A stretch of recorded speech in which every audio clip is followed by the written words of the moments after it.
អ្នកទាំងអស់គ្នាបានមើលរឿងនេះនៅបើនៅទេគួរតែមើលរឿងនេះ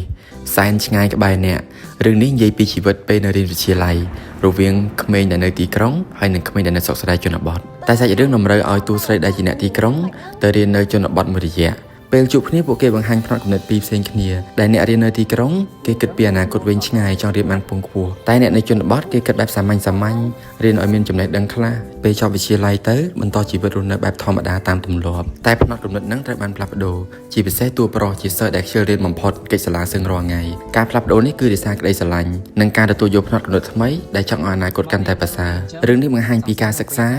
ក្តីស្រឡាញ់នៅវិទ្យាល័យក្តីស្រឡាញ់ចំពោះគ្រួសារហើយនិងក្តីស្រឡាញ់របស់គ្រូចំពោះសិស្សហើយមានកំ pl ែងខ្លះៗដែរអូនិយាយប៉ុណ្ណឹងបានហើយកុំឲ្យថាខ្ញុំ spoil សាច់រឿងគេតែរឿងនេះសម្រាប់ខ្ញុំគឺល្អមើលខ្ញុំមិនដឹងថាគួរនិយាយប្រាប់អ្នកទាំងអស់គ្នាថាម៉េចទេតែអ្នកទាំងអស់គ្នាអាចសាកទៅមើលបានរឿងនេះចេញមកគឺល្អហ្មងទាំង